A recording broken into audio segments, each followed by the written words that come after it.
آج دنیا بھر میں یوم شہدائے کشمیر منایا جا رہا ہے۔ شہید مقبول بٹ سمیت تمام لاکھوں شہدا بھارتی قبضے کے خلاف کشمیری عوام کی مزاحمت کی علامت ہیں۔ شہدا بھارتی قبضے کے خلاف کشمیری عوام کی جدوجہد آزادی کے حقیقی ہیروز ہیں۔ 1984 میں آج ہی کے دن ظالم اور بے حس بھارتی حکمرانوں نے شہید مقبول بٹ کو جدوجہد آزادی میں اہم کردار ادا کرنے کی پاداش میں دلی کی بدنام زمانہ تہاڑ جیل میں تختہ دار پر چڑھایا تھا۔ شہدا غاصبانہ بھارتی قبضے سے کشمیری عوام کی جدوجہد آزادی کو روشن کرتے رہیں گے۔ کشمیری شہدا اپنے لہو سے جدوجہد آزادی کا عنوان لکھ رہے ہیں۔ بھارت وہ ازلی دشمن ہے جس نے بچوں کو قتل کر کے مقبوضہ جموں و کشمیر کو یتیم بنایا ہے۔ بھارت کو شہید کشمیری رہنماؤں کی میتیں اہل کشمیر کو واپس کرنی چاہیے جنہیں بدنام زمانہ تہاڑ جیل کے احاطے میں دفن کیا گیا ہے۔ کشمیری عوام بھارتی غلامی سے آزادی حاصل کرنے تک اپنے شہید قائدین کے راستے پر گامزن رہیں گے۔ کشمیری عوام کے دلوں میں ان کے شہید رہنماؤں نے آزادی کی جو چنگاری روشن کی ہے انہیں بھارتی بندوقوں اور گولیوں سے نہیں بجھایا جا سکتا۔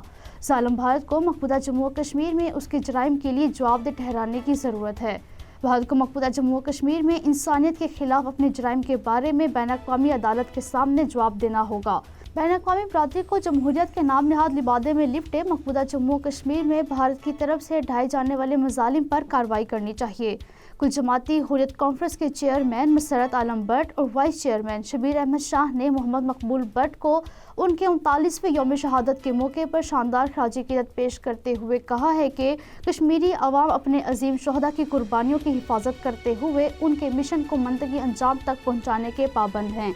انہوں نے کہا کہ بھارتی غلامی سے آزادی کی جدوجہد ان عظیم قربانیوں کو یاد کر کے زندہ رہتی ہے اور یہ دن بھارت اور اس کے کٹ پتلیوں کے خلاف ہماری نفرت مزید بڑھاتے ہیں۔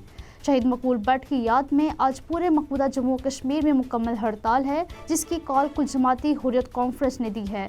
برطانیہ میں جموں و کشمیر لبریشن فرنٹ کے زیر اہتمام شہید مقبول بٹ کی برسی کے موقع پر آج بھارتی ہائی کمیشن کے سامنے مظاہرہ کیا جا رہا ہے۔